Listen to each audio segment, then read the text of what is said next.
For those of you who think the 2020 Chevrolet Silverado doesn't offer enough performance or space for your specific needs, may I present to you this 2020 Chevrolet Silverado 2500 HD. And as that very long name suggests, this is a very long truck which offers a ton of really cool performance options and features all around the exterior and the interior of this truck. All the way from this chrome front bumper, 20 or 30 yards to the back of the truck with that single exhaust tip and that power operated liftgate. We're gonna get into everything in this entire car in today's video by walking around the exterior and interior features, as well as discussing the powertrain and towing performance of this Silverado 2500 HD. And I'm gonna help you decide if it's worth the $50,000 price tag. Let's get right into the video. Now, the first thing that I noticed when I walked up to this 2500 HD today is that it is an extremely large and very imposing truck. It definitely feels a lot bigger than the base Silverados of this generation, and it has just a huge lifted look all around, very rugged and off-road worthy, and all around just a powerhouse from the exterior. Now, a few things I wanted to mention in the front end of this car.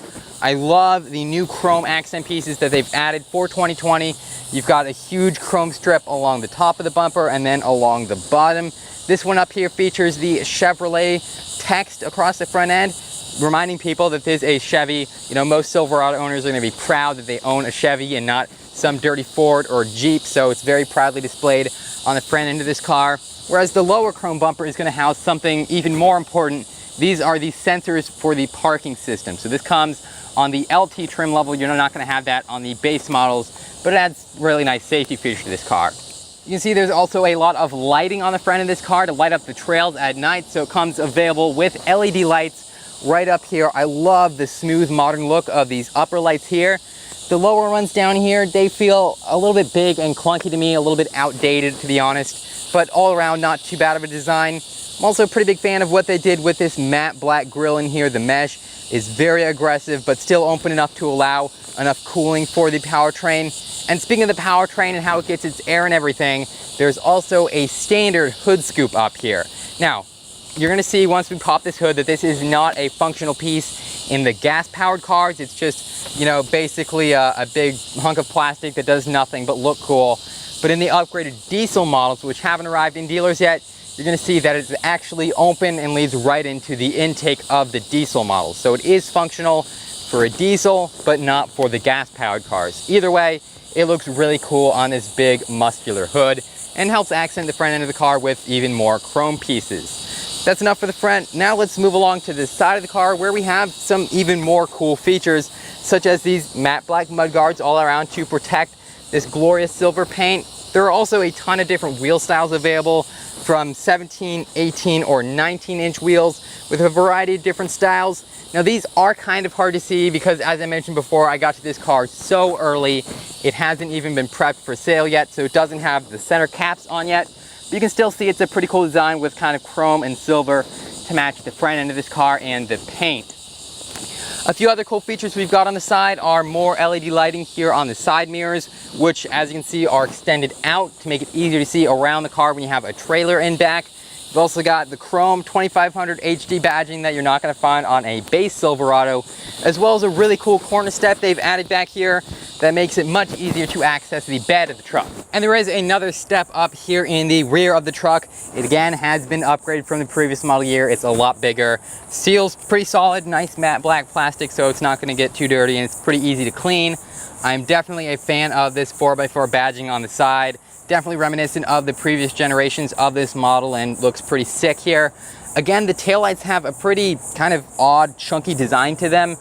Pretty similar to what you get on the base Silverado, but definitely a cool upgrade that they've added for this generation of trucks. Pretty big fan of those, but it's pretty much up to your personal preferences whether you like it or not. A few of the actual, hard features we have back here include the towing package that I believe comes standard with the 2500 HD. So that includes this huge tow hitch, the ports to plug in the lights and everything. But what I really like about the back end of this 2500 HD is the upgraded tailgate for this model year. So no longer is there an actual latch you pull back and lift the trunk down. Instead, it's just a button you press and it opens softly on its own. It has a spring mechanism inside that allows it to open very, very slowly and very easily too. And once it's open, you can see that the bed of the truck, this does not have the optional, liner that's going to protect the paint. So it's all very bright and glaring in my eyes, but there's plenty of space back here, as well as some LED lights that you can turn on from the interior to light up what you're doing at night. Heckin' bugs, man.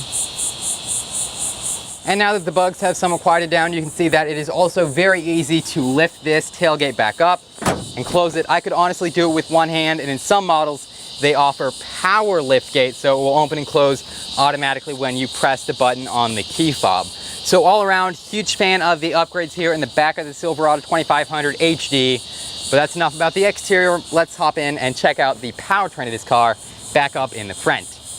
We've got some new goodies under the hood as well, because the old 6-liter powertrain has been thrown out and replaced with an upgraded 6.6-liter V8 engine, which supposedly has over 400 horsepower and 464 pound-feet of torque. It's also paired with a 6-speed automatic transmission and available 2-wheel drive or 4-wheel drive. So even in the stock base model like we have here, it's got pretty impressive statistics. But this isn't the only engine they offer. You can also, as I said before, upgrade to a turbo diesel powertrain with up to 910 pound-feet of torque for all your towing and off-roading needs. Max payload in the base model is said to be around 3,751 pounds, and they're saying all combined in the bed of the truck, in the interior, and behind it with a trailer, it can tow over 20,000 pounds, which is pretty dang impressive. Now, as a testimony to how early I'm getting you guys this review, you can see that the interior hasn't even been unwrapped yet. This car has not yet gone through the pre-delivery inspection they do here at the Chevy dealership. And as such, we have this beautiful plastic material all over the interior. So it's a little bit harder to see what's going on with the seats and the center armrest, but we can still totally see all the important main features of this interior that I'm going to be talking about in this section. And the first thing that's really cool is that this interior it seems to be, to me, a lot bigger than the previous generation of this model. Especially in the rear seats, there is plenty of room for all your passengers. And in the front seats, I love the seating position. The dashboard is kind of flat along the top, so it's very easy in terms of visibility. One of the more recent trucks that I reviewed was the brand new Jeep Gladiator, and honestly, that car was really cool in its own way with all the history and heritage it came with. But the quality of the interior was a little bit lacking. Well, here in the Silverado 2500 HD, it's actually got really, really nice materials, especially here on the gorgeous 4-spoke steering wheel. It is leather wrapped and stitched along the middle, and it just has a really cool feel to it. In terms of diameter, it's actually not as big as I was expecting. This is a very big truck, but it seems to me that it would be pretty easy to maneuver based on the size of the steering wheel and all the parking sensors I just mentioned. It also comes with dual zone climate control as standard. Plus, you can see that there are a couple charge ports down here. You've got a USB outlet, a little bit of a C charge port to charge if you have an iPhone or something, plus a 12-volt power outlet if you need to plug in something. Whatever you want to do with those, they're there for you to use. In terms of the actual technology in this car, you don't really have a digital gauge cluster in the LT models. It's all just analog style. But there's a ton of different information displayed with those analog gauges, everything from your fuel gauge to your temperature to your oil pressure, the battery power, everything you would need to know when you're out on the road towing something. Plus, they've also got an available 8-inch infotainment touchscreen. Now, in terms of the design, it's laid out fairly well. I like the chrome accent pieces they have going all around it. Looks really great here on the dashboard, and it's a decent size as well, fairly easy to reach from the driver's seat. They offer a few different options for it, such as 4G LTE Wi-Fi hotspot, Bluetooth connectivity, Apple CarPlay, or Android Auto. They offer a few more cool technological features, such as the available heads-up display and the rear view camera mirror. And I've seen this in a few other models before. It's essentially you flip a tab on the back of the rear view mirror and it'll turn into a camera and essentially be a screen for the backup camera in the car. And that's a really nice luxury feature to have. You've also got a ton of controls here on the left side of the steering wheel that allow you to control things such as the 2-wheel drive and 4-wheel drive and 4 low and 4 high and all that. Instead of having an actual stick on the center console area like some cars, it's all been consolidated to buttons here, so you can be using those when you're off-roading. But if you still prefer that old analog feel of actually moving a physical lever, it does still come with a column-mounted shift knob, which is really, really cool. You can also control things like the rear lighting for the bed of the truck and just general towing things that you might need to use while you're in this car, such as the different drive modes and all that. That's all done over here on the left side of the steering wheel. And right behind that, we can see some more materials that I should have mentioned before, such as these chrome accent pieces, obviously, and this somewhat wood, kind of bronze type trim piece. And this actually has a really nice look. I like the way it accents the interior. My only real complaint is that there's not a lot of it. It's basically just here on the door panel, this very small strip of it. It feels pretty decent high quality for a Chevy, but I wish they would have integrated it other spaces in the interior as well, like up along the dashboard. I think that would have really brought the feel and the premium, aspect of this car up to another level. But even here, just on the door panel, it does look pretty nice. Now, in terms of the seats, again, kind of hard to see, but they are made of a black cloth material.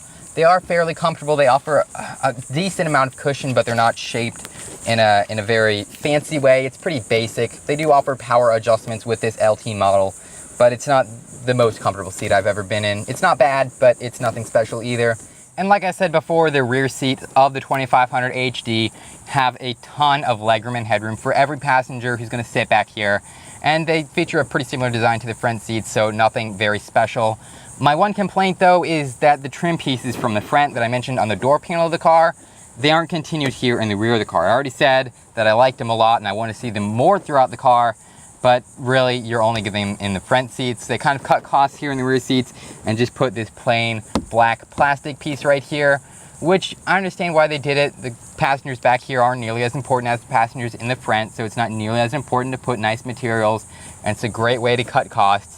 But it just does feel a little bit cheap to me, and that's rather unfortunate. But as you can see beneath all this plastic, it does come with a few climate vents as well as 2 more USB charge ports and another 12-volt power outlet. So in terms of features, it is pretty nice. Make sure to check out all the reviews I've done of similar trucks by checking out either one of the videos on the screen right now, or by going ahead and checking my channel out down below this video and clicking on that subscribe button. Trust me, it really helps, and you're gonna get some awesome reviews when you do that. Special thanks to Dimmitt Automotive Group in Clearwater, Florida for allowing me to review this 2500 HD today. I'll put a link to their Chevy dealership down below. And as always, thank you guys so much for watching, and remember to leave a comment down below for every time I accidentally called it a car instead of a truck. I'll see you in the next video, guys.